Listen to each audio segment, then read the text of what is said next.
जय विष्णुपाद परमंस पे विराजकाचार्य अष्टोत्तरशत श्री श्रीमद चरणारविंद भक्तिवेदांत स्वामी स्वरूपाद की गौर प्रेमानंदे।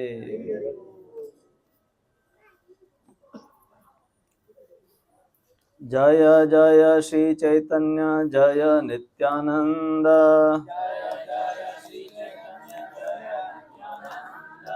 जय जय श्री चैतन्य जय नित्यानंद। जय अद्वैत चंद्र जय गौर भक्त वृंदा। जय अद्वैत चंद्र जय गौर भक्त वृंदा।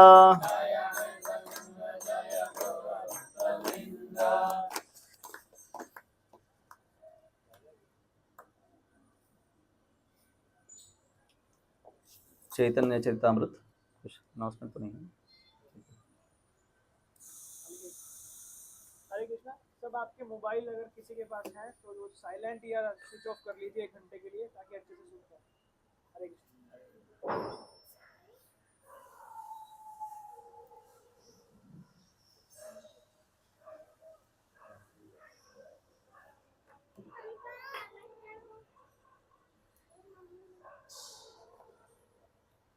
15 दिन के बाद नेक्स्ट फ्राइडे गौर पूर्णिमा उत्सव है।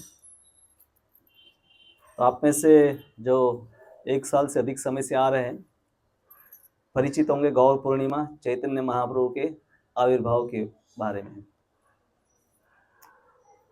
हम जब महामंत्र का जब प्रारंभ करते हैं तो सबसे पहले हम चैतन्य महाप्रभु और उनके जो पार्षद हैं चैतन्य महाप्रभु के जाने के कुछ समय के बाद ही लिखा। और ये ग्रंथ उन्होंने आप जो वृंदावन गए हैं तो राधा कुंड में रहकर वहाँ पर है कृष्णदास कविराज गोस्वामी की समाधि भी है। रूप गोस्वामी रघुनाथ दास गोस्वामी इत्यादि राधा कुंड पर ही रहते थे। तो उन्होंने ये लीलाएं जो सुनी और चैतन्य महाप्रभु के कई भक्त थे कि जिन्होंने उनके समय में ही चैतन्य महाप्रभु के विभिन्न लीलाओं को अपने ग्रंथों में अपनी डायरी में लिखा था। उसी के आधार पर से उन्होंने चैतन्य चरितामृत की रचना की। तो ये 2 ग्रंथ है भागवत पढ़ने के बाद। वैसे चैतन्य भागवत तो इतना सरल और रोचक ग्रंथ है क्योंकि मुख्य रूप से उसमें लीला है।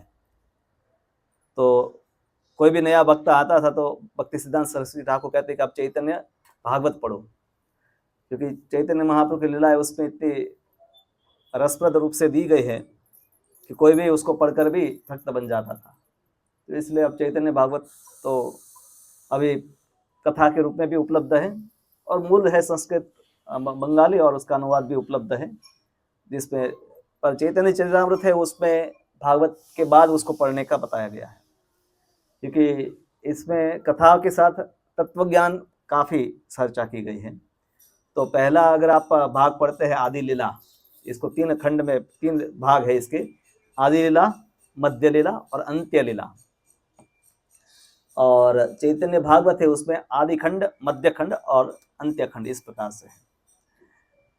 तो इसमें पहला जो भाग है उसमें चैतन्य महाप्रभु के तत्व के ऊपर ही हम जो 5 तत्व श्री कृष्ण चैतन्य प्रभु नित्यानंद श्री अद्वैत गदाधर श्रीवास, तो ये 5 तत्वों का ही विस्तृत रूप से निरूपण किया है और उनकी परंपरा में कौन कौन से भक्त हैं उनका भी वर्णन किया गया है। तो आज हमें इसमें से जो तीसरा अध्याय है चैतन्य महाप्रभु के प्रागट्य के बाह्य कारण, उसको थोड़ा देखेंगे कि आखिर में भगवान को कलयुग में अवतार लेने की क्यों आवश्यकता पड़ी। तो इसके ऊपर एक श्लोक है जिसमें इसका वर्णन किया गया है। अनर्पित चरिम चिरात करुणयावतीर्ण कलो समर्पयितुम उन्नतोज्वल रसाम स्वभक्ति श्रियम हरिपुरट सुंदर द्युति कदम्ब संदीपितः सदा हृदय कंदरे स्फुरतु व सचिनंदन। ये भगवान जो श्रीमती सची देवी के पुत्र के रूप में विख्यात है, आपके हृदय की गहराई में दिव्य स्थान ग्रहण करे। वे पिघले सोने की देदीप्यमान द्युति से युक्त होकर इस कलयुग में अपनी अहेतु की कृपा से भक्ति का सर्वोच्च रस माधुर्य रस प्रदान करने के लिए अवतरित हुए। जिसे इसके पूर्व अन्य किसी अवतार ने प्रदान नहीं किया है। ये श्लोक है श्रील रूप गोस्वामी के द्वारा विदग्ध माधव, दो नाटक विदग्ध माधव और ललित माधव, ये दो नाटक की रचना की है श्रील रूप गोस्वामी ने, जो संस्कृत साथ साथ में ब्रज भाषा का प्रयोग करके उन्होंने लिखा है। तो उसमें ये श्लोक आता है जो कृष्णदास कविराज गोस्वामी ने यहाँ पर सबको आशीर्वाद देते हुए बोला है। कोई भी ग्रंथ की शुरुआत होती है तो अपने इष्ट देव को प्रणाम किया जाता है, इस ग्रंथ का वस्तु क्या है, विषय क्या है, उसका वर्णन किया जाता है, नमस्कार होता है, फिर वस्तु निर्देश होता है, और तीसरा एक मुख्य वस्तु जो शुरुआत में बताया जाता है वो पढ़ने वालों को आशीर्वाद, ये पढ़ेंगे उनको क्या लाभ मिलेगा। तो यहाँ पर उसी का वर्णन किया गया है कि आपके हृदय की गहराई में वो प्रभु दिव्य स्थान ग्रहण करे जो पिघले हुए सोने के समान देदीप्यमान है, और कलयुग में अपने अहेतु की कृपा से सबसे सर्वोत्तम रस है माधुर्य रस, उसको प्रदान करने के लिए आए हैं जो उन्होंने अन्य किसी अवतार में नहीं किया। तो श्रीमद् भागवतम पढ़ते हैं तो भगवान के अनेकों अवतार, और विशेष रूप से उसमें करीबन 4000 श्लोकों में 10वें स्कंद में भगवान कृष्ण की लीलाओं का वर्णन है। तो यहाँ पर किसी को प्रश्न हो सकता है कि क्या भगवान कृष्ण ने भी अपनी प्रेम भक्ति सबको बांटी नहीं थी? तो यहाँ पर क्योंकि बहुत ही बड़ी बात रूप गोस्वामी करते हैं कि अनर्पित चरिम चिरात, अनर्पित अर्पित नहीं किया गया, चिरात बहुत दीर्घ काल से इस रस को भगवान ने किसी को प्रदान नहीं किया था, और अब प्रदान करने के लिए कलयुग में आए हैं। तो हम जानते हैं कि भगवान कृष्ण का आविर्भाव आज से 5051 साल पहले द्वापर युग की अंत भाग में हुआ, और शुरुआत के 11 साल ब्रज में भगवान ने लीला की, और उस ब्रज में भगवान के नित्य परिकर और देवता इत्यादि भी उस लीला में भाग लिए, और उन भक्तों को भगवान के उस प्रेम का अनुभव हुआ, पर जन सामान्य को भगवान ने उस प्रेम को प्रदान नहीं किया। ब्रज के बाहर वो भक्ति देखे नहीं जाती है, जो ब्रज में जो भक्ति है द्वारका में, अयोध्या में या अन्य कहीं भी आपको नहीं देखने मिली। तो भगवान ने इसको पहले भी प्रदान किया था, पर उसको तो युगों बीत गई, क्योंकि हर अवतार है साइकिल, जैसे चक्र होता है उसी प्रकार से सतयुग, त्रेता युग, द्वापर युग और कलयुग। तो भगवान कृष्ण का आविर्भाव ब्रह्मा जी के दिन में एक ही बार होता है, और ब्रह्मा जी के दिन में 1000 बार सतयुग, 1000 बार त्रेता युग, फिर 1000 बार द्वापर युग और 1000 बार कलयुग होता है। और ब्रह्मा जी के दिन में इस प्रकार से इस युग को 71 भाग करके 14 भाग कर सकते हैं, तो 14 मनवंतर होते हैं। तो उसमें भगवान कृष्ण एक बार उनका आविर्भाव होता है, और जब भगवान कृष्ण का आविर्भाव होता है तो भगवान कृष्ण चैतन्य महाप्रभु का भी आविर्भाव अगले कलयुग में होता है। तो 5000 साल 5100 साल पहले ही भगवान कृष्ण का आविर्भाव हुआ। ब्रह्मा जी के दिन आधा बीत गया है, मतलब 500 युग बीत गए। उसके बाद ये 7वें मनवंतर में 28वें चतुर्युग में भगवान कृष्ण का चतुर्युग में आविर्भाव हुआ। तो हम विचार कर सकते हैं उससे पहले भगवान कृष्ण का आविर्भाव कब हुआ होगा, उससे पहले के ब्रह्मा जी के दिन में। तो दिन के बाद रात्रि भी आती है, और रात्रि के बाद वापस दिन चालू शुरू होता है।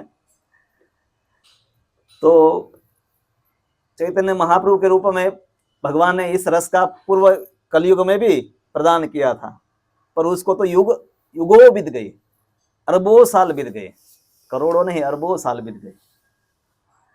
तो इसलिए यहाँ पर शब्द प्रयोग है अनर्पित चरिम चिरात, पहले ये दिया था भगवान ने रस, पर इसको तो बहुत लंबा समय बीत गया। करुणया, तो भगवान है करुणा की मूर्ति है। इस संसार में माता को करुणा की मूर्ति बताया गया है।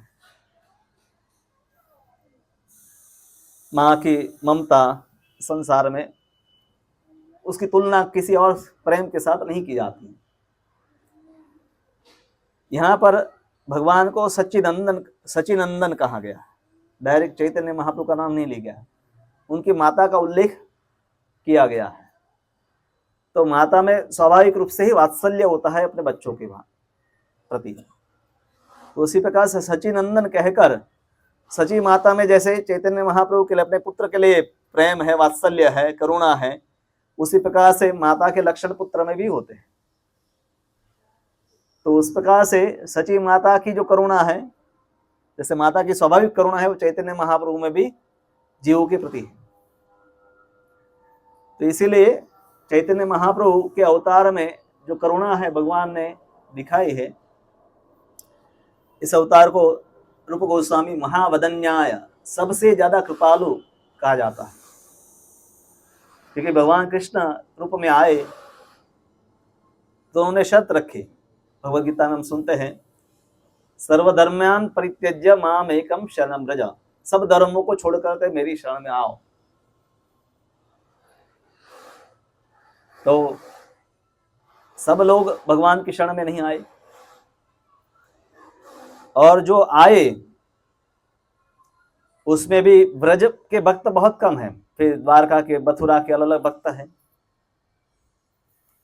तो द्वारका, मथुरा इत्यादि में भी भगवान के अलग अलग भक्त विभिन्न रसों में भगवान की भक्ति करते हैं। भगवान की भक्ति में 5 रस बताए गए हैं: शांत, दास्य, सख्य, वात्सल्य और माधुर्य। भगवान को अपना शांत, भगवान की महिमा को जानकर अहोभाव का अनुभव करना है, ये शांत रस। जैसे प्रधानमंत्री है, हम कभी मिले नहीं, बातें भी नहीं किया, अहोभाव, आदर है, हाथ जोड़ते हम, शांत। दास्य कि जब आप जैसे गुरु महाराज आते हैं तो हम उनकी सेवा में लग जाते हैं, वहां आदान प्रदान है। दास्य रस में आदान प्रदान है, सेवा होती है। सख्य, मित्रता, आपके कुछ मित्र होते हैं। फिर वात्सल्य, माता पिता है, उनके पुत्र और पुत्रियां होती हैं। और माधुर्य, पति पत्नी का संबंध। और माधुर्य में और एक संबंध है जो रिकमेंडेड नहीं है, प्रेमी और प्रेमिका का संबंध। इस संसार में अगर कोई विवाह से पूर्व ऐसा संबंध आजकल ज्यादा रखते हैं लोग, पर उसको ज्यादा, और अगर एक से ज्यादा संबंध ऐसे है किसी पुरुष का अनेक स्त्रियों के साथ, तो उसको कोई भी समाज में लंपट गिना जाता है।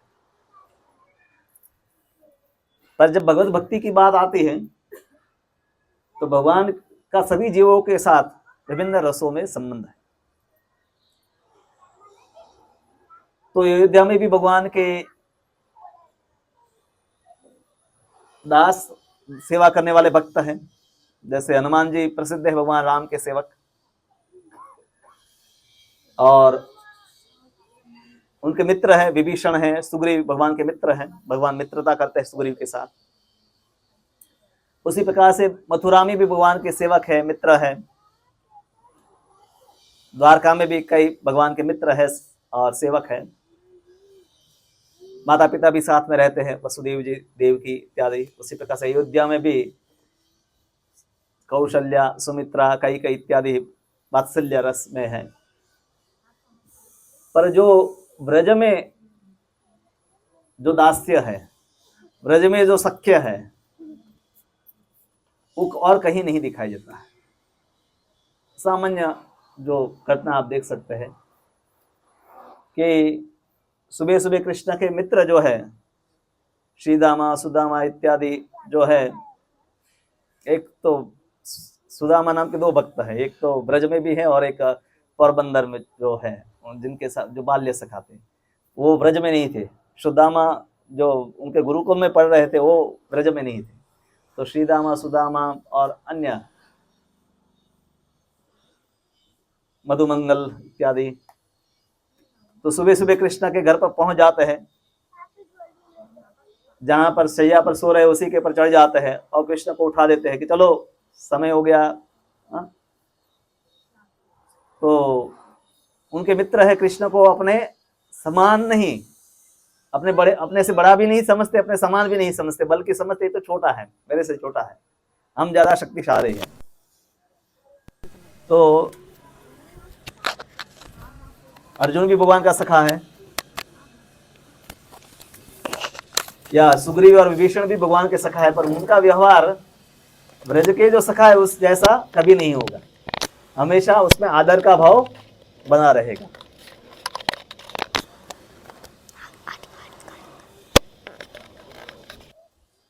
तो उस प्रकार से ब्रज में सभी जो रस है, दास्य, सख्य, वात्सल्य और माधुर्य, वो अपनी पराकाष्ठा पर है और उसी को प्रदान करने के लिए अनर्पित चरिम चिरात करुणया अवतीर्ण कलो, तो उस ब्रज भक्ति में जो खास करके रस है उसको प्रदान करने के लिए भगवान है अवतरित होते हैं चैतन्य महाप्रभु के रूप में। यहाँ पर वर्णन है, दास्य सखा पिता माता कांता गण लई ब्रजे क्रीड़ा करे कृष्ण प्रेमाविष्ट हई। तो ब्रज में तो भगवान ऐसा वस्तु करते हैं, पर जब वो अंतर ध्यान हो गए तब उन्होंने विचार किया कि चिर काल नाही करी प्रेम भक्ति दान, भक्ति बिना जगतेर नाही अवस्थान। तो ब्रज लीला पूरी हो गई, बाद में भगवान ने विचार किया कि बहुत समय हो गया है, ब्रज में तो मेरे ऐसी लीलाएं हुई, मेरे नित्य परिकर आए और पूर्व में भी मैंने कई युग बीत गए, उससे पहले इस प्रेम भक्ति का संसार में वितरण किया था। तो अब वापस उस प्रेम भक्ति का वितरण करना जरूरी है, क्योंकि उसके बिना वास्तव में जीव का कल्याण नहीं हो सकता है।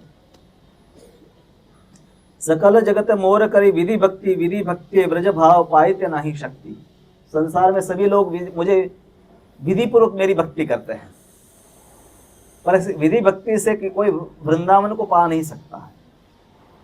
शुरुआत में हमारी भक्ति भी विधि भक्ति होती है, नियम से हम भक्ति करते हैं, 16 माला जप करना है क्योंकि गुरुजी ने बोला है, इसको हमने नियम लिया है। पर ये जो भक्ति है वो तो बहुत शुरुआत की भक्ति है। वास्तव में चैतन्य चरितामृत और भागवत में जो भक्ति का वर्णन किया गया है वो राग भक्ति है। जैसे माता पिता को, जैसे अगर आपने विदेश में बच्चों को लालन पालन के लिए लोग रखते हैं, तो उनको कुछ आप पगार देते हैं और कुछ घंटे आकर बेबी सीटर है वो बच्चे के साथ खेलेगी, उसको संभालेगी। पर माता के लिए कोई ऐसा नियम है कि वो इतना घंटा बच्चे को संभालेगी, इतना उसको पगार सैलरी मिलेगी? हाँ, वहाँ राग है, स्वाभाविक रूप से ही बच्चे वो सामने नहीं भी है तभी भी उसी का चिंतन चलता है। तो एक भक्ति है कि जिसमें हम कुछ नियम लेकर भक्ति करते हैं, और एक हमें भगवान कृष्ण के प्रति इतना प्रेम और आसक्ति हो गई है कि कोई शर्त उसमें रहती नहीं है कि भगवान हमें पैसे देंगे तभी हम भक्ति करेंगे, हमारी बीमारी ठीक करेंगे तब हम भक्ति करेंगे। हाँ? चैतन्य महाप्रभु वो भक्ति बिना शर्त की कोई भक्ति देने के लिए आए हैं, उसमें कोई शर्त नहीं है कि यही होगा तब हम कृष्ण को चाहेंगे। तो इसीलिए संसार में है ऐश्वर्य भक्ति को लोग जानते हैं ज़्यादा से ज़्यादा कि भगवान महान है, हमारे पिता है, उनसे कुछ वरदान चाहे, इसीलिए उनकी भक्ति करते हैं। पर ब्रज में है कोई कृष्ण को भगवान नहीं मानता है, ना ही उनके मित्र, ना ही गोपियाँ, ना ही उनके माता पिता, ना ही उनके सेवक। और ऐश्वर्य भक्ति करके भी व्यक्ति भगवान मुक्ति पा सकता है, भगवान के धाम में जा सकता है, सालोक्य भगवान के लोक में रह सकता है, भगवान के जैसा ऐश्वर्य पा सकता है, भगवान के जैसा रूप प्राप्त कर सकता है, भगवान के नजदीक जा सकता है। तो और क्या चाहिए? हमारे लिए तो मुक्ति ही मिल जाए बहुत है, ऐसा विचार करके यहाँ से छूटे, हाँ, इस संसार की झंझटों से छूटे। पर वो तो ज्ञानियों का मार्ग है कि संसार दुखमय है, इससे छुटकारा चाहिए। और कर्म में मार्ग क्या है? संसार में बहुत दुख है, थोड़े सुख भी है, पर इससे ज्यादा सुख स्वर्ग लोक में, तो स्वर्ग लोक जाना है। पर भक्त ये दोनों नहीं चाहता है। वो तो इस संसार में भगवान रखे तो भी मम जन्मनि जन्मनीश्वरे भवतात भक्ति रही तुकी त्वयि, इस संसार में भी रखे, सेवा करवाते रहे, उनके नाम का कीर्तन में करता रहूं। तो भक्त जो भी स्थिति में भगवान रखे उनकी नित्य हमेशा सेवा ही करना चाहता है। और चाहे भगवान के मित्र हो, भगवान के सेवक हो, भगवान के माता पिता हो, गोपियां हो, ये सब भी विभिन्न रूप से भगवान की सेवा ही कर रहे हैं। तो सेवा जब मैं कहता हूं तो ये विभिन्न रस में सेवाएं होती हैं। ऐसा नहीं कि सिर्फ दास्य में ही सेवा है। माता पिता भी सेवा कर रहे हैं बच्चे की, मित्र भी सेवा करता है, और प्रेमिका भी या पत्नी है वो भी सेवा करती है। तो चारों में सेवा तो है ही, क्योंकि वही जीव का स्वरूप है। जीव स्वरूप ही कृष्ण नित्य दास, तो जीव नित्य भगवान का दास ही है। और एक रस जो है दास्य है, उसके बाद सख्य जाता है तो उसमें भी दास्य का भाव भी होता है। वात्सल्य में सख्य और दास्य का भी भाव रहता है, और माधुर्य में पहले के तीनों रसों का भी भाव रहता है। उसमें दास्य भी रहता है, मित्रता भी रहती है, माता पिता की तरह पालन करने का भाव रहता है, और घनिष्ठता भी रहती है। तो भगवान चैतन्य महाप्रभु, हम जो कीर्तन करते हैं, अलग अलग युगों में भगवान के विभिन्न नाम या मंत्र बताए गए हैं। तो कलयुग में है ये जो महामंत्र वास्तव में है, इसमें हम करते हैं हरे कृष्ण कृष्ण कृष्ण हरे हरे, हरे राम राम राम हरे हरे। इसमें ना ही तो हम भगवान के गुणगान गा रहे हैं, नहीं भगवान से कुछ मांग रहे हैं। कोई इस पे कोई प्रार्थना नहीं, कोई कुछ भगवान हमें ये दे दीजिए, नहीं, भगवान के ऐश्वर्यों का उस प्रकार से वर्णन है। तो इस संकीर्तन से है उसी भगवान की प्रेम को पाने का है पुकार है। उस जीव है भगवान को पुकारता है, और उसको प्रदान करने के लिए चैतन्य महाप्रभु आए, ब्रज भक्ति को प्रदान करने के लिए। और वैसे भी कलयुग का ये युग धर्म है।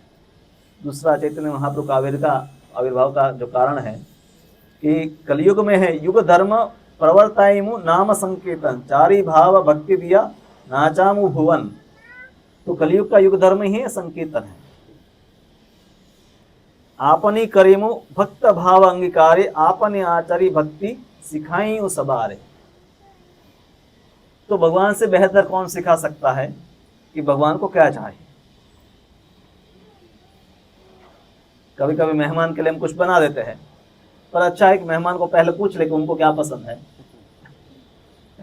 तो मेहमान को प्रसन्न करने का सबसे अच्छा तरीका उनकी चॉइस हम या तो उनके मित्रों से जान ले, या उनको सीधा पूछकर जान ले कि उनको क्या पसंद है। उसी प्रकार से चैतन्य महाप्रभु के रूप में आकर भगवान स्वयं सिखाते हैं कि कृष्ण को कैसे प्रसन्न किया जा सकता है। भक्त के रूप में आकर भगवान स्वयं भक्ति करना सिखाते हैं। जैसे एक बच्चे को माता पिता या कभी हाथ पकड़कर सिखाते हैं, 1 2 ऐसे लिखवाते हैं। ऐसा नहीं कि वो सीख रहे हैं, पर वो स्वयं करके आचरण करके सिखाते हैं। क्योंकि अगर जब तक भगवान नहीं सिखाएंगे, भगवान स्वयं अवतार लेते हैं। भगवद गीता में भगवान कहते हैं यदा यदा हि धर्मस्य ग्लानिर्भवति भारत। भगवान स्वयं अवतार लेते हैं और धर्म का पालन करते हैं और हमें सिखाते हैं। तो सामान्य जो धर्म का पालन सिखा तो भगवान दिए, पर भगवान को प्रेम कैसे करना है ये भगवद गीता में भगवान ने सिर्फ उसका संकेत दिया है। पत्रम पुष्पम फलम तोयम यो में भक्त्या प्रयच्छति, पत्र पुष्प फल जल मुझे अर्पण करो। तो कैसे वो अर्पण होगा, उसकी विधि और भाव के साथ, तो ये सब है विशेष रूप से चैतन्य चरितामृत में सीखने को हमें प्राप्त होता है। तो आप कहेंगे कि भगवान के तो अनेक अवतार हो गए हैं, वो भी आकर धर्म की स्थापना तो कर सकते हैं। भगवान नरसिंहदेव आकर हिरण्यकशिप को वध करते हैं तो अधर्म का नाश करके परित्राणाय साधुनाम विनाशाय दुष्कृताम, तो दुष्कृति है उनका भगवान ने नाश कर दिया। और सुकृतिवान थे, जो भक्त थे, उनकी रक्षा भगवान ने की। उस प्रकार से धर्म की स्थापना की, हर अवतार में भगवान करते हैं। पर जो ब्रज भक्ति जो है उसको प्रदान है भगवान कृष्ण ही सिर्फ करते हैं, अन्य अवतारों में भगवान वो नहीं करते हैं। युग धर्म प्रवर्तन है अंश है ते आमा विना अन्य नारे ब्रज प्रेम दीते।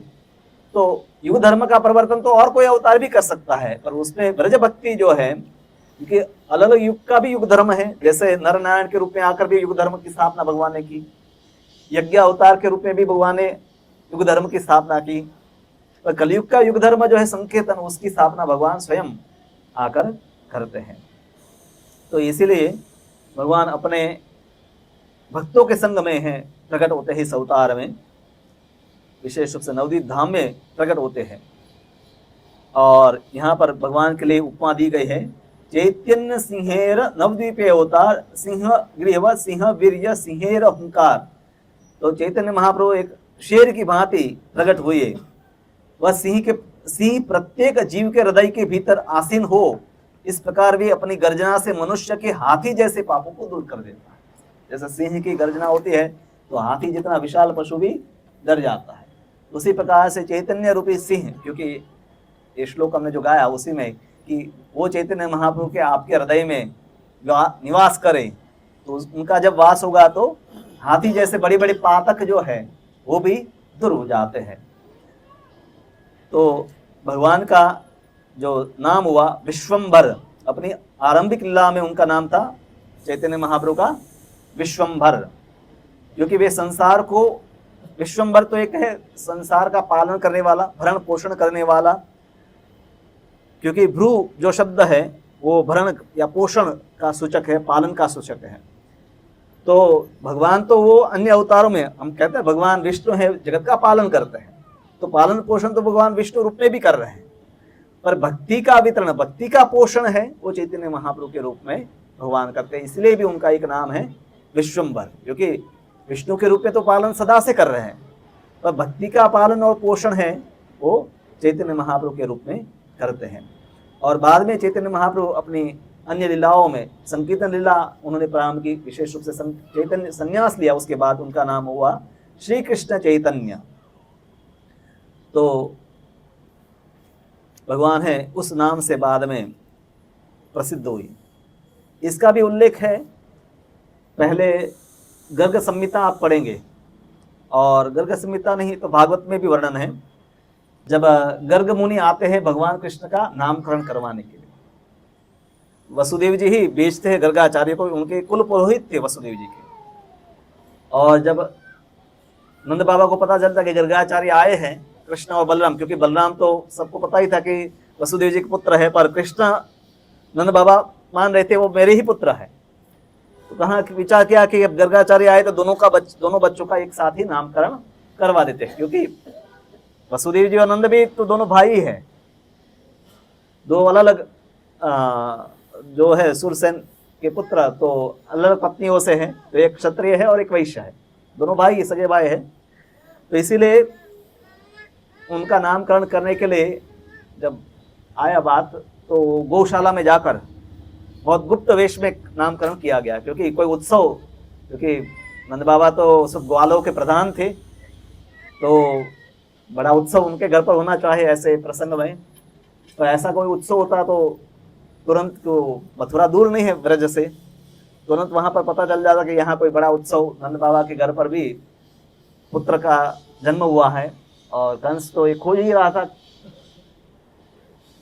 और गर्गाचार्य की उपस्थिति देखते तो शंका पूरी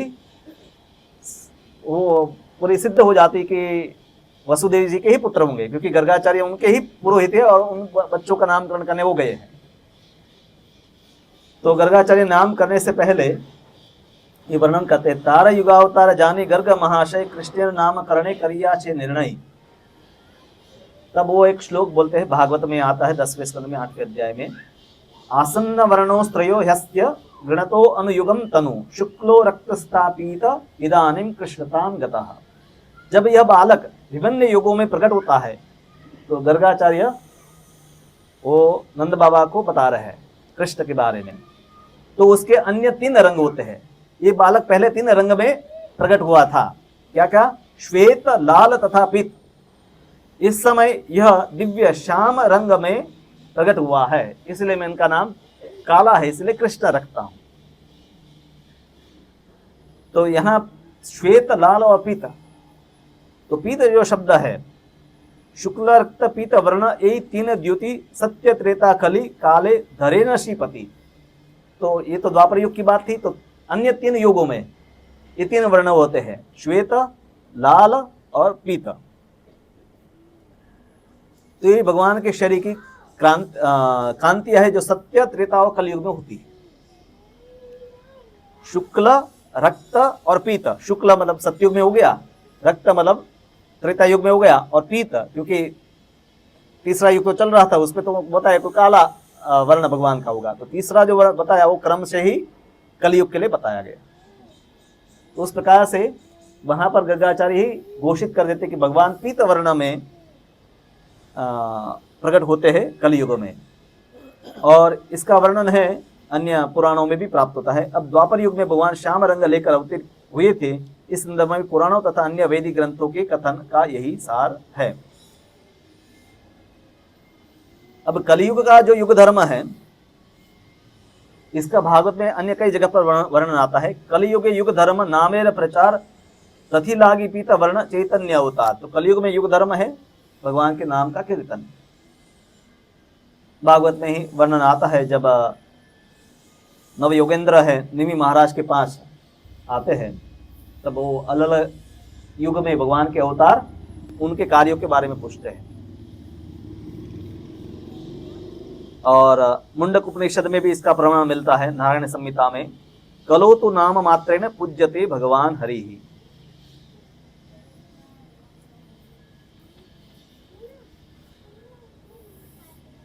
तो चैतन्य महाप्रभु के अवतार में, क्योंकि ये विस्तार से रूप गोस्वामी वर्णन करते हैं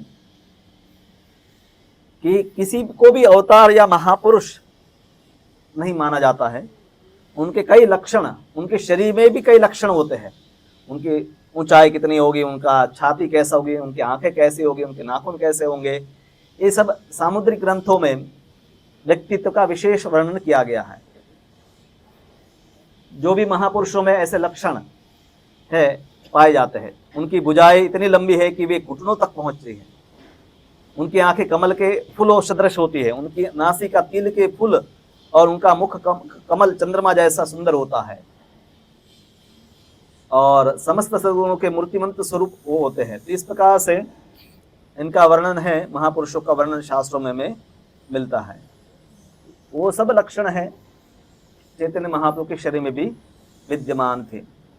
महाभारत में एक श्लोक है जिसमें जो प्रसिद्ध है विष्णु सहस्त्र नाम, जिसमें इन्हीं में से कुछ लक्षणों का वर्णन है। सुवर्ण वर्णो हेमांगो वरांग चंदनांगरी संन्यास कृष्टम शांतो निष्ठा शांति परायण। तो भगवान है सुवर्ण वर्ण, हेमांग पिघले हुए सोने जैसा, चंदन आदि उनके शरीर पर लेप रहता है, संन्यास वो लेते हैं, और शमः शांत निष्ठा शांति परायण, जो ब्राह्मण के विशेष गुण बताए गए हैं। चैतन्य महाप्रभु के ब्राह्मण वर्ण में उनका प्रगति हुआ। तो उस प्रकार से इसकी भी विशेष व्याख्या बलदेव विद्याभूषण ठाकुर ने एक एक वर्णन किया है। तो करभाजन जो नवयोगेंद्र आए थे निमि महाराज के सामने, उन्होंने भी भगवान के आविर्भाव के ऊपर वर्णन किया जो कलयुग में होते हैं। कृष्ण वर्ण त्विषा कृष्णम सांगोपांगास्त्र पार्षदम यज्ञे संकीर्तन प्रायर यजंति ही सुमेधश। तो करभाजन है, उन्होंने 3 युगों के अवतार, उनके कार्य बताए। फिर निमि महाराज पूछे कलयुग में क्या होगा, तो कहा कि कलयुग में जो बुद्धिमान लोग हैं उस अवतार की पूजा करेंगे, संकीर्तन के द्वारा पूजा करेंगे, जो कृष्ण नाम का निरंतर कीर्तन करता है, जिनका शरीर, यद्यपि उनका शरीर श्याम वर्ण का नहीं, किंतु ये स्वयं कृष्ण है। उनके साथ उनके पार्षद, सेवक, आयुध और संगी सब रहेंगे। तो यहां जो शब्द प्रयोग है कृष्ण वर्णम, पहला कृष्ण वर्ण, जिनके नाम में ही कृष्ण शब्द है। चैतन्य महाप्रभु के बाद का संन्यास का नाम हुआ श्री कृष्ण चैतन्य। बाल्यावस्था में उनका नाम था विश्वंभर, निमाय और गौरांग इत्यादि उपनाम जो अन्य लोगों ने अड़ोस पड़ोस में अलग अलग लोगों ने दिए, पर ज्योतिष में उनके नीलांबर चक्रवर्ती ने उनका नाम रखा था विश्वंभर। और संन्यास लेने के बाद जो है केशव भारती, तो उन्होंने उनको नाम प्रदान किया श्री कृष्ण चैतन्य। ये वास्तव में ब्रह्मचारी नाम है, संन्यास नाम में स्वामी शब्द होता है। जैसे केशव भारती, तो 10 शंकर संप्रदाय में 10 अलग अलग टाइटल दिए जाते हैं, केशव, भारती, सरस्वती, गिरी, अरण्य। तो चैतन्य महाप्रभु के नाम में भारती आना चाहते, क्योंकि उनके गुरु का जो टाइटल होता है वही शिष्य को भी मिलता है, और उनका नाम है वही है श्री कृष्ण चैतन्य। या जो कृष्ण का हमेशा वर्णन करते हैं उनको भी कृष्ण वर्ण कहा जाता है। कृष्ण का जो हमेशा वर्णन करते हैं, वर्ण का मतलब कैटेगरी भी होता है। जैसे हम कहते हैं ब्राह्मण वर्ण, क्षत्रिय वर्ण, कैटेगरी को भी वर्ण कहते हैं। तो कृष्ण वर्ण का अर्थ है कि जो कृष्ण की कैटेगरी में और कोई नहीं है, कृष्ण ही होते हैं और जीव नहीं होते हैं। हाँ? विष्णु तत्व, तो भगवान कृष्ण और चैतन्य महाप्रभु में कोई भेद नहीं है। अब इसको आप विस्तृत रूप से आपको ज्यादा देखना है तो यहाँ पर भी इसका काफी तात्पर्य बताया गया है, और शत संदर्भ में जीव गोस्वामी बहुत विस्तृत रूप से इन श्लोकों की व्याख्या, जितने इसके संभवित अर्थ है वो सब करके बताया कि ये श्लोक चैतन्य महाप्रभु को ही इंगित करता है। तो जो भक्तों को ज्यादा रुचि है उसमें ज्यादा गहराई में भी जा सकते हैं। कृष्ण वर्णम त्विषा कृष्णम, वो कृष्ण का वर्णन करते होंगे, उनके नाम में कृष्ण होगा, कृष्ण के समान ही होंगे, पर उनका रंग कृष्ण नहीं होगा, अकृष्ण होगा, मतलब गोरा होगा। कृष्ण का विपरीत है गोरा, काले का विपरीत है गोरा। त्विषा का मतलब है स्किन, चमड़ी, अंग की कांति, त्विषा कहते हैं। अकृष्णम, क्योंकि पहले कृष्ण वर्ण का रंग का अर्थ कलर भी होता है, तो कृष्ण वर्ण अगर कह दें काला कलर और बाद में कहें कि काला कलर नहीं है तो दोनों विरोधी हो जाता है। तो इसलिए दूसरा शब्द तो पक्का है, उसका एक ही अर्थ है अकृष्ण, त्विषा अकृष्ण मतलब गोरा। तो इसलिए पहले शब्द का अर्थ हमने रंग के रूप में नहीं लिया। इस प्रकार से संभवित सभी अर्थों को बताकर ये शास्त्रों से प्रमाणित होता है कि चैतन्य महाप्रभु ही इस युग के युग अवतार है, जो संकीर्तन का प्रचार करने के लिए संसार में प्रकट होते हैं। इस प्रकार से चैतन्य महाप्रभु के प्रागट्य का दूसरा कारण है, पहला कारण है व्रज भक्ति अनार्पित चरिम चिरात, वो दुर्लभ जो कृष्ण भक्ति जो भगवान ने युगों पहले पूर्व के कलयुगों में चैतन्य महाप्रभु आए थे तब बांटी थी, वो वापस इसी कल्प में कृष्ण के बाद वापस उनका अवतार के रूप में आकर उस कृष्ण भक्ति का वो प्रदान करते हैं। दूसरा उनके प्रगति का जो कारण है वो है युग अवतार जो है, युग धर्म का प्रचार करने के लिए विशेष रूप से जो 4 प्रकार 4 रसों में भगवान की भक्ति होती है, दास्य, सख्य, वात्सल्य और माधुर्य, तो उसको प्रदान करने के लिए चैतन्य महाप्रभु के रूप में भगवान आते हैं। और तीसरा यहाँ पर जो प्रमाण अंत में इस अध्याय के अंत में दिया गया है वो है अद्वैत आचार्य। श्लोक इस अध्याय के थोड़े अंत में आएगा कि चैतन्य महाप्रभु के जो अनेक भक्त है उसमें कुछ भक्त है भगवान से पहले ही प्रकट हो जाते हैं। जैसे कृष्ण आते हैं तो नंद बाबा, यशोदा मैया, वसुदेव देव की, अक्रूर जी सब उनके पहले प्रकट हो गए। उसी प्रकार से चैतन्य महाप्रभु के अनेक भक्त हैं, उनके जन्म से पहले प्रकट हुए, कुछ उन्हीं के काल में हुए, कुछ उनके बाद भी हुई।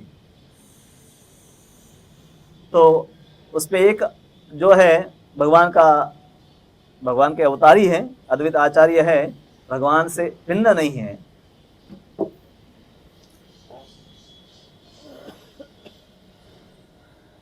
प्रकटिया देखे आचार्य सकल संसार कृष्ण भक्त गंधहीन विषय व्यवहार।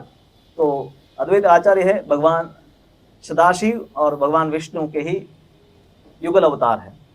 तो अद्वैत आचार्य जब जन्म लिए और नवद्वीप पे उन्होंने देखा कि संसार में कोई भक्ति नहीं कर रहा। उस समय बंगाल में, अभी भी बंगाल में प्राय शक्ति के उपासक अधिकतर रहते हैं, और ये शक्ति के उपासक है, मांस मदिरा इत्यादि का भी सेवन करते हैं धर्म के नाम पर। तो अद्वैत आचार्य ने देखा कि इस भौतिकता इतनी बढ़ गई है कि भगवान स्वयं आकर ही इन लोगों को सुधार सकते हैं। हालांकि अद्वैत आचार्य स्वयं भी भगवान है, फिर भी उन्होंने विचार किया कि मेरे से नहीं हो पाएगा। यह पापे कि पुण्य करे विषय भोग, भक्ति गंध नाही जाते जाते भव रोग। प्रत्येक जीव चाहे पुण्य कर रहा है, पाप कर रहा है, पर अंत में तो भोग में ही लगा हुआ है और भगवान की भक्ति में किसी को भी रुचि नहीं है। और इसका प्रमाण भी है कि जब शुरुआत में चैतन्य महाप्रभु ने संकीर्तन लीला नहीं किया था, तब तक जो भी भक्ति करते थे उनको वहां के जो लोग हैं, धनवान लोग, ब्राह्मण इत्यादि, बहुत परेशान करते थे और जहां भी मिलते थे वहां वैष्णव की निंदा करते थे।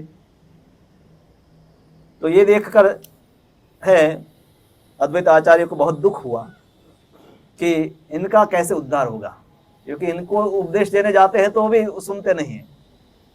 लोक गति देखे आचार्य करुण हृदय, विचार करे न लोके कैसे हित है। तो ये आचार्य का हृदय होता है कि लोक हित का विचार करता है कि सबका कल्याण कैसे होगा। तो उन्होंने एक प्रण ले लिया, बैठ गए गंगा के किनारे।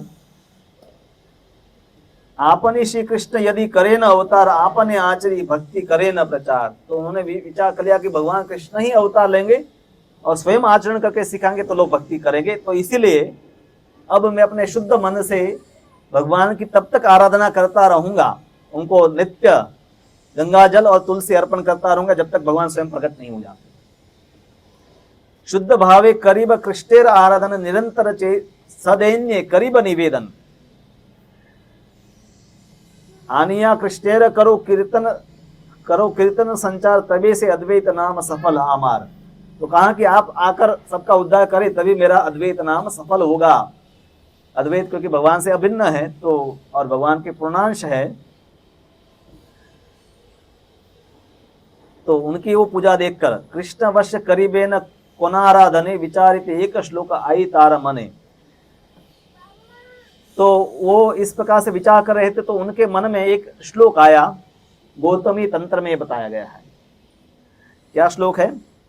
यही श्लोकार्थ आचार्य करे न विचरण, कृष्ण एक तुलसी जल दे जय जन। श्लोक इस प्रकार से, तुलसी दल मात्रेण जलस्य चुलुकेन वा, विक्रीणिते स्वमात्मानं भक्तेभ्यो भक्तवत्सलः। अपने भक्तों के प्रति अत्यंत वत्सल श्री कृष्ण अपने आप को उस भक्त के हाथ बेच देते हैं जो उन्होंने केवल तुलसी दल तथा एक अंजलि भर जल अर्पित करता है। और यही अर्पण करके, क्योंकि ये शास्त्र में प्रमाण है, श्लोक दिया है और अद्वैत आचार्य ने वो करके भी दिखाया कि भगवान सिर्फ तुलसी दल और गंगा जल अर्पण करके उनको प्रेम से या दो वस्तु भी अर्पण किए जाए तो भगवान अपने आप को उस भक्त के हाथ में बेच देते हैं कि अब मैं तुम्हारा हो गया, जो करना है तुम करो। तो उसका अर्थ विचार करके उन्होंने ये सब अर्पण करना शुरू किया। और तब भगवान विचार करते हैं, जो कृष्ण को तुलसी दल तथा जल अर्पित करता है उसके ऋण को चुकाने की कोई विधि न पाकर भगवान कृष्ण सोचते हैं, मेरे पास ऐसी कोई संपत्ति नहीं जो तुलसी दल तथा जल की समता कर सके। इस प्रकार भगवान अपने आप को भक्त के हृदय के हाथ अर्पित करके अपना ऋण चुकाते हैं। इस तरह विचार करके आचार्य ने उनकी आराधना प्रारंभ की। गंगा जल तुलसी मंजरी अनुक्षण, कृष्ण पाद पद्म भावी करे समर्पण, कृष्णेर आह्वान करे करिया हुंकार, ए मते कृष्णेर कराएला अवतार।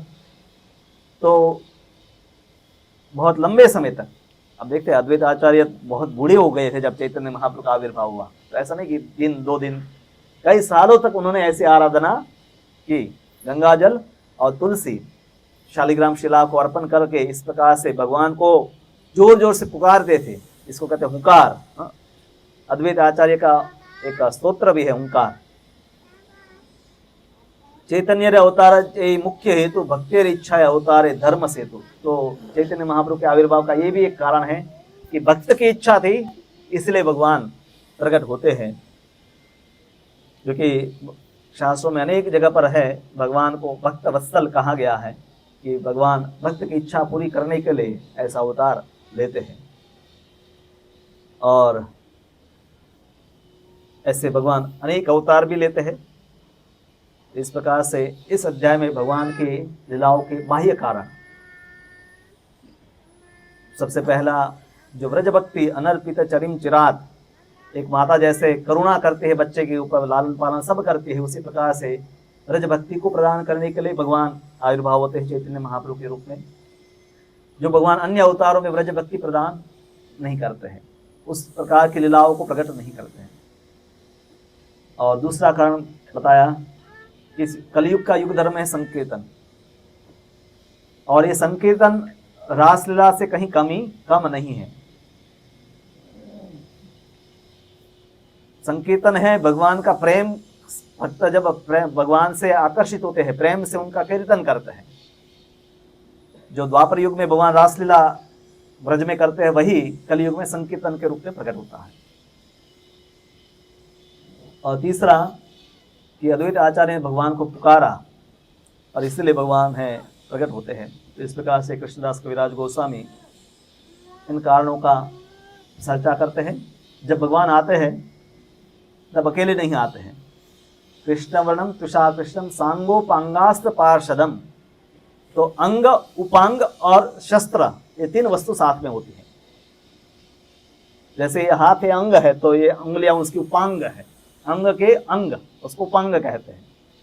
तो अद्वैत आचार्य और नित्यानंद प्रभु भगवान के अंग है, उनके माध्यम से कुछ प्रमुख चैतन्य महाप्रभु के भक्त है कि जिनके माध्यम से वो भक्ति का प्रचार किया, अद्वैत आचार्य नित्यानंद प्रभु। वे उपांग जो गदाधर है, श्रीवास है, वो भगवान के उपांग है। और भगवान का शस्त्र, उनका सुंदर रूप, जैसे कृष्ण का दिव्य रूप है जो सबको आकर्षित करता है, उसी प्रकार से चैतन्य महाप्रभु का भी रूप है, सबको आकर्षित करने वाला था। और दूसरा हरिनाम संकीर्तन, ये दोनों है शस्त्र है भगवान के। तो सांगो पांगास्त्र पार्षदम, तो स अंग उपांग पार्षद, और पार्षदों के साथ भगवान इस प्रकार से कीर्तन करते हैं। तो कलयुग के पतित से पतित जीव भी जो है, मलेच्छ और यवन, ऐसा नहीं कि चैतन्य महाप्रभु शिल प्रभुपाद जी ने मलेच्छ और यवनों का उद्धार किया, उन्होंने सबसे ज्यादा संसार भारत के बाहर भी है उनका भी उद्धार किया, पर चैतन्य महाप्रभु के समय में भी मलेच्छ यवन भारत में थे। चांदका जी, अब मायापुर जाते थे, चांदका जी के समाधि है, तो कई मुस्लिम भी है भगवान के भक्त बन गए थे। जो गोमांस भक्षण करने वाले वही मलेच्छ और यवन है, तो वो भी है संकीर्तन के प्रभाव से भक्त बन गए। और श्रील प्रभुपाद जी उसको तो विश्व भर में लेकर गए। ऐसा नहीं कि 500 साल बीत गए तो अब ये प्रेम का वितरण नहीं हो सकता, उसका अभी भी उस नाम का इतना ही प्रभाव है। और चैतन्य महाप्रभु विश्व भर में करके दिखाया कि यही जो है युग धर्म है, यही ब्रज भक्ति प्राप्त करने का कलयुग में सबसे आसान और शक्तिशाली तरीका है। और इसलिए कीर्तन है, उस पर कोई डिमांड नहीं है कि हम भगवान से ना ही कुछ मांगते हैं, सिर्फ भगवान को पुकारते हैं। जैसे ब्रज के भक्त है कृष्ण को पुकारते हैं, कृष्ण अपने भक्तों को पुकारते हैं, उसी प्रकार से हम भगवान को पुकारते हैं।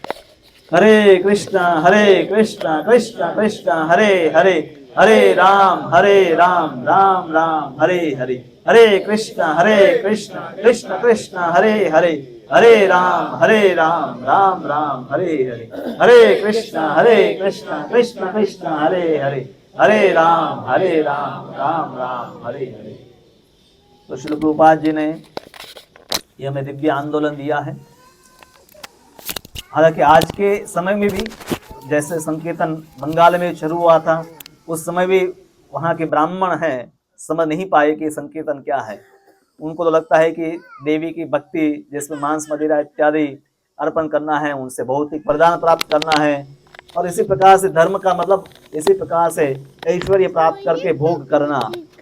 पर श्रील प्रभुपाद जी वास्तव में उस कृष्ण भक्ति का जो मूल रूप है उसको इस कलयुग में हमारे सामने प्रस्तुत किए। और आज के समय में अनेक लोग अपने नाम के पीछे आगे जगत गुरु 108, 1008, महामंडलेश्वर अनेक वस्तुएं लगाते हैं, पर हमारे सामने ही प्रमाण है। कितने लोग, अगर कोई किसी को बहुत महान कहता है तो उनको ये आप चुनौती दे सकते हैं कि अभी भी पाश्चात्य देश तो है ही, मिट तो नहीं गए हैं। अभी ज़्यादा प्रभुपाद जी को तो 40 दिन की यात्रा करके जाना पड़ा, अभी 12 घंटे 14 घंटे में आप पाश्चात्य देशों में जा सकते हैं। यूरोप हो, अमेरिका हो, अफ्रीका हो, ऑस्ट्रेलिया हो, चाइना, जापान, सब। और वहाँ जाइए, और जो मलेच्छ और यवन है, गोमांस प्रतिदिन भक्षण करने वाले, शराब हर रोज पीने वाले हैं, व्यभिचार करने में लिप्त है, उन पापी लोगों का में से 100 नहीं तो 10 नहीं तो एक भी व्यक्ति का उद्धार करके उनको उन सब आदत से मुक्त करके उनको सनातन धर्म में लाकर सात्विक जीवन अपनाने के लिए प्रेरित करें। तो कौन जगत गुरु है, कौन महामंडलेश्वर है, पता चल जाएगा आपको। और इसीलिए हमें जो मिला है उसका मतलब उसको आप, इसलिए ग्रंथ है, भक्त इतनी सारी मेहनत करते हैं, क्योंकि थियरी की बहुत बातें करेंगे लोग, अलग अलग वस्तुएं करेंगे, पर ये प्रमाण है, ये ग्रंथ अभी भी भक्त वितरण करते हैं, और लोग है कुछ महीनों में ही पूरा जीवन उनका बदल जाता है। आप में से कई लोगों का बदला हुआ है, हम सबका बदला हुआ है। तो ये चैतन्य मतलब भगवद गीता, भागवत और चैतन्य चरितामृत, उनके शिक्षाएं श्रील प्रभुपाद जी ने यथारूप प्रस्तुत किया, उसका प्रभाव है। और इसलिए इन शिक्षाओं को हमें भी जीवन में अपनाना चाहे और अन्यों को इसका वितरण करके स्वयं लाभान्वित होना चाहे। तो वही सबसे बड़ा समर्पण चैतन्य महाप्रभु चैतन्य चरितामृत में ही कहते हैं, मैं तो एक माली हूँ, एक माली है, इतना बड़ा बगीचा है, तो मैं अकेला कितने वृक्षों को पानी पिलाऊंगा, और इसके फल आएंगे तो कितने फल मैं खाऊंगा, इसको बांटने के लिए मुझे और लोग चाहिए। तो भगवान हमें अवसर देते हैं, जैसे अर्जुन को भगवान ने अवसर दिया कि तुम लड़ो, मैंने मार दिया है पर तुम लड़ो। उसी प्रकार चैतन्य महाप्रभु ने जिनको भी भक्त बनाना था बना दिए हैं। अब जाकर हमें उनको पुस्तक देना है, माला देना है, उनको बुलाना है, हम सिर्फ उसके निमित्त बनते हैं, और उसी में हमारे जीवन की सार्थकता है। हरे कृष्ण। तो आपके कोई प्रश्न है तो पूछ सकते हैं। हाँ बोलो। चैतन्य महाप्रभु आए, हाँ उसके पहले जो था वो क्या था उसमें? हाँ, उस युग का विशेष वर्णन नहीं है, क्योंकि अनेक युग होते हैं और इतने सारे हैं कि शास्त्रों में इवन जैसे जो युग चल रहा है, जैसे अभी 28वां मनवंतर चल रहा है, और उस 28वें मनवंतर में ब्रह्मा जी का जो ये कल्प है उसका थोड़ा वर्णन है कि उस पे 14 मनु हैं, उन 14 मनु के नाम और 7 मनु जो हो गए उनके तो कार्य के बारे में बताया गया, और आगे जो 7 मनु आने वाले हैं उनके नाम दिए हैं शास्त्रों में, उस समय कौन से देवता होंगे, कौन से प्रमुख अवतार होंगे, उसका वर्णन है। और फिर जो करंट चल रहा है, मतलब आजू बाजू के जो कम से कम चतुर्युग चल रहा है, तो उनमें से कुछ अवतारों के वर्णन किए गए हैं, पर अभी 500 जो कलयुग हो गए हैं उस पे, इससे पहले वाला जो कलयुग कौन सा था, उसमें क्या अवतार थे, क्या टेक्नोलॉजी थी, कुछ वर्णन विशेष रूप से शास्त्रों में नहीं किया गया है, क्योंकि शास्त्रों में टेक्निकल डिटेल इतना महत्वपूर्ण नहीं है जितना शिक्षा, क्योंकि वेद व्यास ने शास्त्रों को सिर्फ इंफॉर्मेशन देने के लिए नहीं बनाए, तो प्रमुख रूप से जीवों को कैसे भगवान तक पहुंचना, प्रयोजन वही है। तो इसलिए वो वर्णन अभी जो उपलब्ध ग्रंथ है उस पर तो हमें मिलता नहीं है, पर बताया है कि संकीर्तन है, पर उसमें भी संकीर्तन करते हैं, पर उस रूप से अवतार का वर्णन चैतन्य महाप्रभु का प्रागट्य तो पूर्व के कलयुग में नहीं था, क्योंकि वो बताया है हमारे गौड़ी वैष्णव ने कि भगवान कृष्ण का कल्प में एक बार आविर्भाव है, उसी प्रकार से महाप्रभु का भी कल्प में एक बार आविर्भाव है। तो हो सकता है कोई ना कोई भक्त रहे होंगे कि जिनके माध्यम से संकीर्तन, क्योंकि संकीर्तन युग धर्म है, तो वो ऐसा नहीं कि इसी युग कलयुग में था, अन्य कलयुग में नहीं था, क्योंकि ग्रंथ के रूप में तो ये वर्णन तो उस कलयुग में भी द्वापर युग के अंत में, जैसे अगली बार के लिए बताया गया है कि अश्वत्थामा है, व्यास बनेंगे, तो अश्वत्थामा है वो भी वापस ग्रंथों का वर्णन में सब वर्णन करेंगे, जैसे कृष्ण देव व्यास ने किया। तो संकीर्तन का उपदेश है तो वो भी एक क्योंकि शास्त्र भी तो भगवान के अवतार के रूप में ही स्वीकार किए जाते हैं, तो प्रत्यक्ष अवतार नहीं है, तो इस प्रकार से शास्त्रों के आदेश से लोग उस को अपनाए। चैतन्य महाप्रभु के आविर्भाव से पहले भी कई जो भक्त हुए अलवार दक्षिण भारत में, उन्होंने संकीर्तन का भविष्यवाणी किया है, और कई भक्त ऐसे संकीर्तन को जीवन में अपनाए थे, पर बृहद रूप से चैतन्य महाप्रभु और उनके अनुगामी जो भक्त हैं उन्होंने उसका विस्तार किया।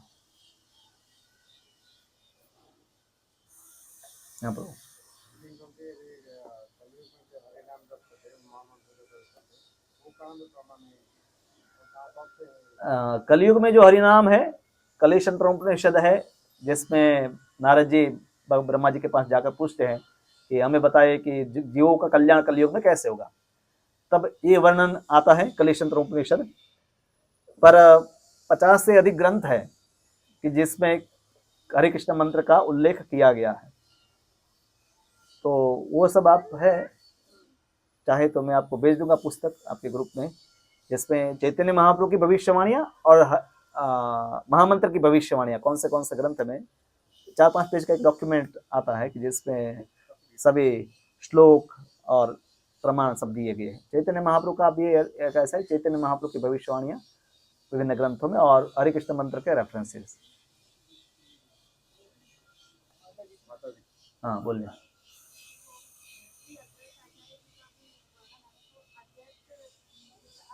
अद्वैत का अर्थ क्या है, यही यहाँ जो है वही आपको बता देता हूँ, प्रभुपाद जी क्या लिखे जो आपको बताता हूँ। अद्वैत, द्वैत मतलब दो, ये तो बहुत प्रसिद्ध शब्द है, द्वैत दो।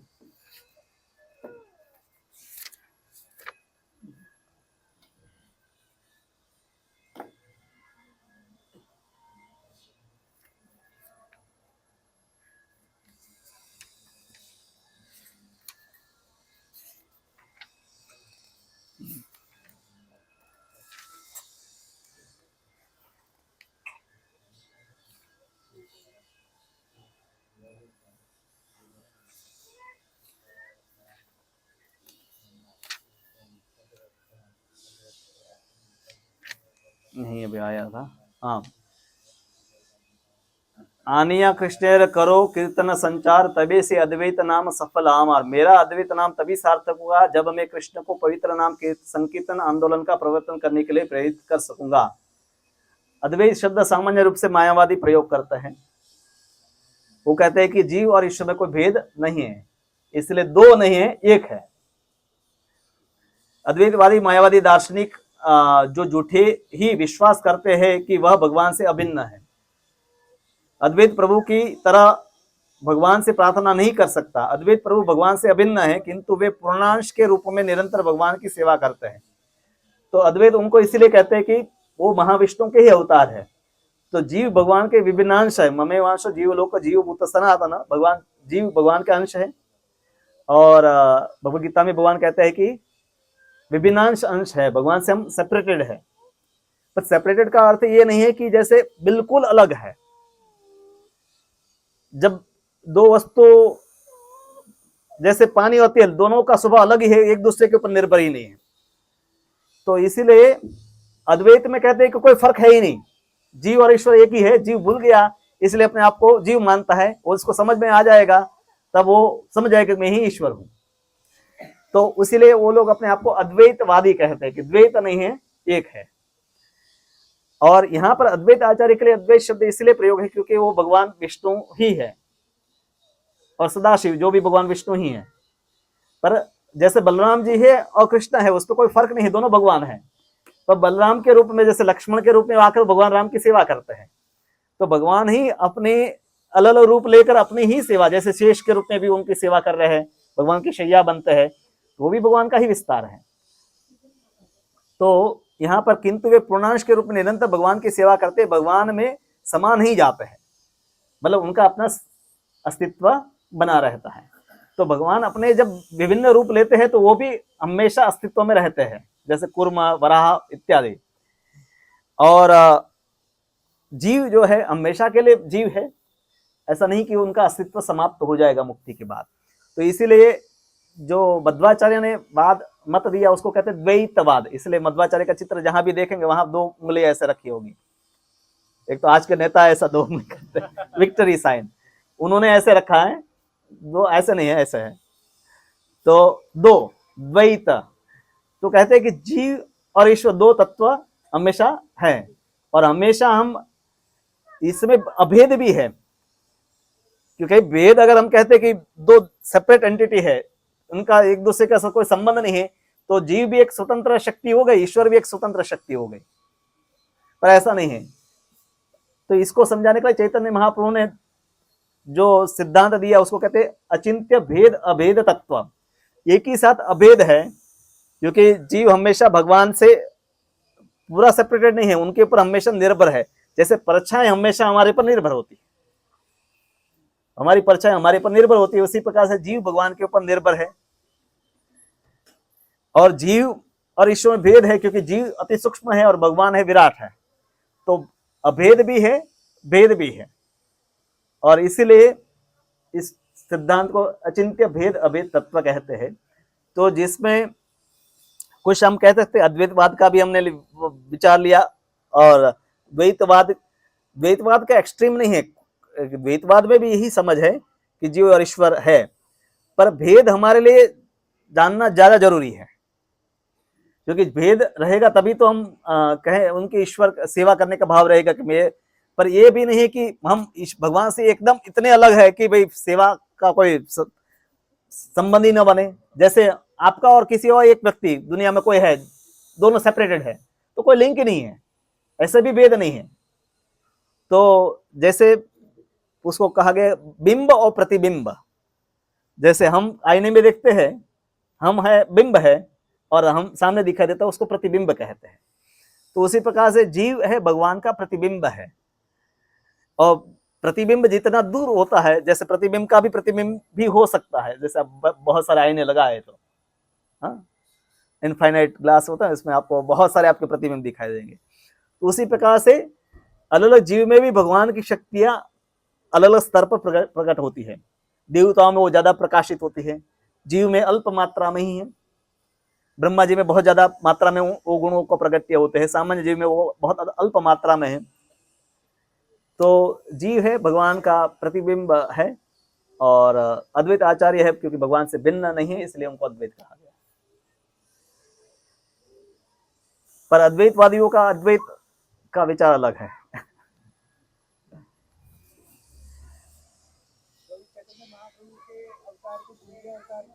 हाँ, ये जब प्रहलाद महाराज की स्तुति में आता है छन्न कलो, तो वहां शब्द भागवत में प्रयोग है कि कलयुग में आप है, भगवान प्रकट होते हैं, अपने आप को ढक कर रखते हैं। ढक कर रखने के कई कारण हैं। चैतन्य महाप्रभु अपने आप को भक्त के रूप में प्रस्तुत किया। कोई आकर, इवन कोई भक्त आकर भी कहता है ना आप भगवान ही हैं। जैसे ये जो श्लोक है नार्पित चरिम चिरात, ये श्लोक जब रूप गोस्वामी ने उनको सुनाया, क्योंकि विदग्ध माधव नाटक लिखा, तो चैतन्य महाप्रभु ने कहा मुझे सुनाओ, क्योंकि उसमें कृष्ण लीला है, विदग्ध माधव ललित माधव, तो मंगलाचरण में ये श्लोक है। तो चैतन्य महाप्रभु ने ये तो तुमने बहुत ज्यादा बोल दिया, पर सब भक्त मतलब उन्होंने कहा नहीं कि गलत है, पर कोई आपकी ज्यादा स्तुति करते हैं तो ऐसा नहीं कि आप कहते नहीं ठीक है और करते रहो। कोई भी सभ्य व्यक्ति कहे नहीं ये तो बहुत ज्यादा है, पर ये आप कहते कि नहीं ये तो झूठा है, तो चैतन्य महाप्रभु ने कहा कि ये मिथ्या नहीं है, पर तुम ज्यादा ही कह रहे हो, क्योंकि वो उस समय सन्यासी के रूप में भक्त के रूप में है। पर अन्य भक्तों ने भी कहा कि ये सबसे अच्छी चैतन्य महाप्रभु की स्तुति है। तो ऐसे चैतन्य रूप गोस्वामी, प्रभुनंद सरस्वती, अन्य कई भक्तों ने चैतन्य महाप्रभु रूप गोस्वामी ने उनकी उपस्थिति में ये स्तुतियां सब की है, और चैतन्य महाप्रभु ने उसको स्वीकार किया है। पर जन सामान्य के लिए चैतन्य महाप्रभु अपने आप को भक्त के रूप में ही प्रस्तुत किया, क्योंकि अद्वैतवादी अपने आप को नारायण के रूप में है नहीं, नारायण तो भी नारायण के रूप में दिखाना चाहते कि हमने संन्यास लिया मतलब हम नारायण ही बन गए हैं, जीव ही शिव बन गए हैं। तो चैतन्य महाप्रभु एक तो ऐसा लोग नकल करे वो नहीं चाहते थे, और चैतन्य महाप्रभु युग धर्म का प्रचार करना चाहते तो स्वयं सिखाकर ही बता सकते हैं कि कैसे कृष्ण का संकीर्तन करना है। और फिर गुह्य कारणों में भी कारण है कि वो अपने आप को भक्त के रूप में क्यों प्रस्तुत किया है, और भगवान के भक्तों में सबसे सर्वश्रेष्ठ जो भक्त है, ब्रज के भक्त है श्रीमती राधा रानी, उनके भाव को लेकर आए, उनके वो किस प्रकार से कृष्ण को अनुभव करती है, उनको क्या सुख मिलता है, उनकी महिमा क्या है, वो सब का अनुभव करने के लिए तो कई बार कोई कंपनी का बड़ा मालिक होता है तो वो कई बार देखना चाहता है कि कैसे लोगों को फील होता है। जैसे अपने रेस्टोरेंट चलता है पर कई बार वो स्वयं कस्टमर बनकर जाता है, किसी को बताता नहीं है, फिर देखना चाहता है कि उसके कस्टमर किस प्रकार की सर्विसेज हो रही है, ताकि वो अनुभव कर फर्स्ट हैंड एक्सपीरियंस उसको हो। अगर मालिक के रूप में आए तो अच्छी ही सर्विस उसको मिलेगी। तो उसी प्रकार से भगवान है गोपी भाव के रूप में आते हैं। अगर भक्त भाव भगवान के भाव में आएंगे तब तो अनुभव ही नहीं होगा, और दूसरे भक्त भी उनके साथ भगवान जैसा ही व्यवहार करेंगे। भक्त के भाव में है तो दूसरे भक्त भी उनके साथ उसी प्रकार से भक्त के जैसे ही व्यवहार करेंगे। तो बाह्य कारण में भी ये कारण है, और आंतरिक कारण जो अगला चैप्टर है जिसमें 3 आंतरिक कारण दिए गए हैं चैतन्य महाप्रभु के आविर्भाव के। श्रीमती राधा रानी की महिमा क्या है, श्रीमती राधा रानी कृष्ण का किस प्रकार से अनुभव करती है, कृष्ण के गुणों को कैसे देखती है, उनका पॉइंट ऑफ व्यू। और तीसरा कि श्रीमती राधा रानी को क्या सुख मिलता है कृष्ण को देखकर, उनके बारे में सुनकर, उन लीलाओं में भाग लेकर क्या सुख मिलता है। तो ये तीनों आंतरिक कारण भी हैं कि जो भगवान स्वयं एक भक्त के रूप में आकर ही अनुभव कर सकते हैं। तो ये गुह्य कारण जो है पूरे चैतन्य चैतामृत में है, वर्णन किए गए हैं। विशेष रूप से आप रथ यात्रा लीला और अंत्य लीलाएं पढ़ेंगे तो उसमें इन गुह्य कारणों का विस्तार से वर्णन किया गया है। और कोई प्रश्न किसी का है तो बताएं। आप में से जो भक्तों ने चैतन्य महाप्रभु के बारे में कुछ नहीं पढ़ा है, तो प्रेमावतार चैतन्य महाप्रभु हमारे पास है। तो प्रसाद के बाद जिनके पास भी प्रेमावतार चैतन्य महाप्रभु नहीं है, हिंदी गुजराती में दोनों में पुस्तक उपलब्ध है। छोटी सी पुस्तक है, 100-150 पेज की, हमारे गुरु महाराज ने लिखी है। तो उन पुस्तक को आप पढ़िए। आपके घर में भी बच्चे हैं, उनको भी आप दे सकते हैं।